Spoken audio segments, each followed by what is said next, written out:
guud ahaanba suuqyada waaweyn ee Somaliland waxa ka taagnay sixir barar iyo sidoo kale maciishada oo maalinka ka dambaysa cirka isku shareeraysa ana xusid mudan inuu hadda dalku ku jiro abaaro baasan oo saameysay dad iyo dunyaba shabakada caalamiga ah ee Forum News oo qalab qaadatay si ay arintaasi wax uga ogaan lahayd ayaa ugu horeynba waxay weydiisay sariflayaasha ku dhaqan magaalada Forum halka uu maanta marayo waxayna sheegeen haddii aan wax ka sheego sarifka iyo sixirka baaxadagaya hadda waqtiga ugu xumaa sixir bararku xagga lacagaha qalaad ayuu taagan yahay lacagta Somaliland iyo lacagta birta labaduba xilli ay xun yihiin xagga sixir ahaan ayay taagan tahay sixir barar baa jira halka dollar maanta wuxuu marayaa 8200 iyo 8500 ilaa 8600 buu kala marayaa sixirkaasina waa sixir aad wax ugu dhimay dadka halka dollarku ka ahaa 7000 oo shilin ayuu 9000 ku dhow yahay maanta marka sixir barar aad u qaalisan baa jira halka dollar 8600 buu marayaa gacanta dambe toorana 8200 buu marayaa sabab badan baa sababaya xoolaha Somaliland ka baxayo cashuuraadka lacagtii lagu bixinayay oo cashuuraadka istaageen oo xoolihii cashuurta loo qaaday xoolihii lafteeda ay istaageen waxyaabo kale sababaya iyaguna lacag fara badan oo Somaliland oo suuqa lagu soo daayay oo awal laga xiran jiray suuqa ayaa hadda imka si qayr xada suuqa u soo gala taas sababaysa inay qiimuhu isbedelo oo lacagtu kor u kacdo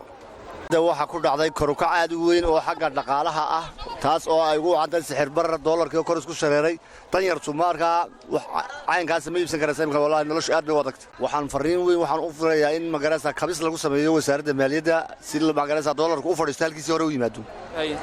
imika adiga maxaa wax lagaaga iibsada waxa laga iibsada dollar baa laga iibsada markii hore dollarku waxa aan jiray laba xabada shiidka waxaan siinay $2 iyo bar kaliya marka waxay ahaan jirtay 18 maantana waxay maraysaa $22 sidoo kale Sariimada Axmed Guray waxay ka mid tahay sariimadaha sida weyn looga iibsado dhanka hilibka waa kun hooyooyinka oo la sheekaystay ay sheegay inuu hadda xooluhu ay tahay mid qaaliya oo u sababay sixir bararka ka jira Somaliland waxayna sheegeen waxa weeyaan sixir barar horta sixir rays dhaafay iyo lacagihii oo sarifyadii dollarkii oo kor u kacay wixii sixirka is wada dhaafay waan qabnaa dhibaato xoolihii oo kala go'an waan qabnaa abaartii xoolihii wax yeeshay waan qabnaa marka waxa weeyaan dhibta faraha badan leh wayna taabataan anagu dadka xoolaha ku nool xooluhu ka yimanaya haday Itoobiya tahay haday galbeed tahay haday bari tahay wixii ma hayno dib badan baa nagu kacday marka lacagtu xoolahani waa xoolo lacagtooda aad u badan tahay neefkii shinkii lo'dii isaga lama goynayaba ma garanaysa arigii ka daran marka waxa weeyaan intii yarada xoolihii abaarta dhulkan soo ka ahayd aan abaartu aan wali gaadhin intii uma wali si qalla laakiin hadda kadib waxba jiri maayaan bay la tahay hadaan ilaahay naga soo jib waxaan fariin u diraynaa dhamaanba haday dawladda tahay haday ummadaha waxaysta tahay haday tahay maxay wasiirka haday tahay cid ka soo qusaysaba fariin waxaan u diraynaa bal horta annaga iyaga gacmaha wax ku wadwadna mooyana ummadda kale haday tahay xoolaha haday tahay dadka abaaraha haday tahay dayna dadka wax la taro annagu waxaan ku iibsanaa lacagta Itoobiyaankan xoolaha ku soo iibsanaa waxaan ku iibinaa lacagta laanta kan ula tagnaa lacag buu nasaara oo naga qaataa oo ku darataan ku iibno ku buuxinaa maalin walba barbaa la nagu daraa yoomkii Ilaahay soo gooyaba siday doonaan ayay maxay ahaydeen ugu sarifaan ma garatay haddii marka lacagta aan laan ku iibinayno laan la naga qaadanayo fiicnaan lahayd laakiin dhibaatada waan qabnaa oo xooliyo laan ku iibinaynaa bir ku bixinaa dib kalena waan qabnaayo xoolaha hooyo lama gaari karo xooluhu waa qaali dhulka abaaraha ka dhacay waxaan gobolkeena saaba ugu roonahay abaaraha ka dhacayna waxay saameeyeen waadiga Somaliland oo dhan wixii oo dhan ba halkan ay ummadii oo dhan iskugu timid annagii ganacsanayna markaa cirka un baa la nagu dubtaa dawaad ogtoo gobolkeena wax shaqeeya wax ganacsi oo ka socda ma jiro in ma aragtay dadweynaha iyo dawladda iyo cid walba waxaan u sheegaynaa in lacagta kacsan dawladdu naga qabato ma aragtay fargelin lagu sameeyo oo meel la fariisiyo haday dollar tahay haday bir tahay haday Itoobiyaan tahay midda kale waxaan u sheegaynaa bulshada inay ogaadaan dhulka waxa ka dhacay abaar iyo adduun la cisaynaya Somaliland lacagteedii way cisayn weyday maadaama ay cisayn weyday siday waayahay inay isku soo saartay wax uu qabsato siday ku doonaysaa horta lacagteeda saray oo qaado lacagaha kale lacagteeda ka sarreysiiso lacagteeda horta ku takrifash oo waxa ku fasho haddayna sida ahayn masaakiinta lagu tumanayo sixir bararka wadanka maxaan ku dhaahana waxba laga qabanayn walba $10 sidoo daba roorayay oo ku rafaaday oo ku balanbalay annaga yaday tahay dadka yagi ganacsiga uga yagi yaryaraana sidaasaan ganacsigeena u dhibaato qabnaa maamooyinka ka ganacsada khudaarta oo dhankooda aan la sheekaystay iyaguna iga deeriyay sixir bararka sheegayna inuu hadda dalku ku jiro abaaro baasan haddana ay u biirtay sixir barar cirka isku shareeraya waa sida ay maamooyinku u sheegeen waxayna sheegeen xawaashka xilliga ugu waxa weeyaan ugu liito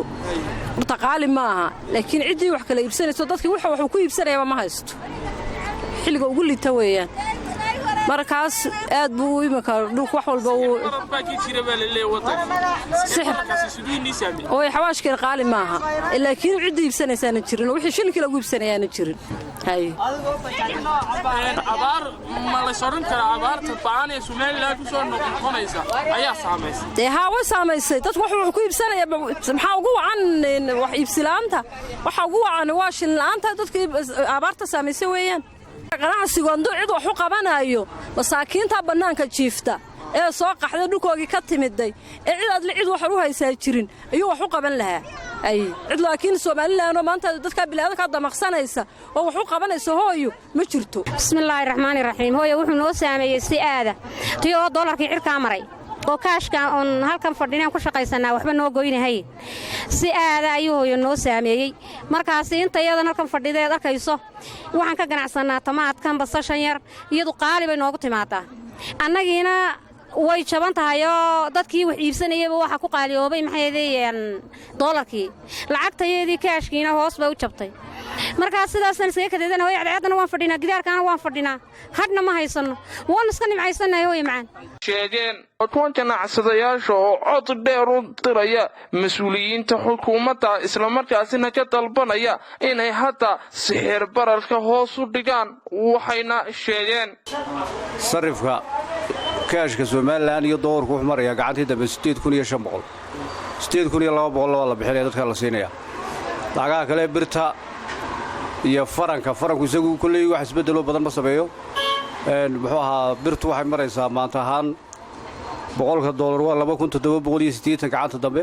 $2770 la bixinaya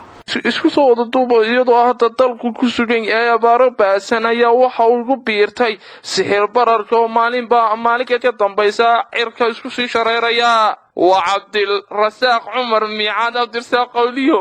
shabakada caalamiga ee Boroma News Boroma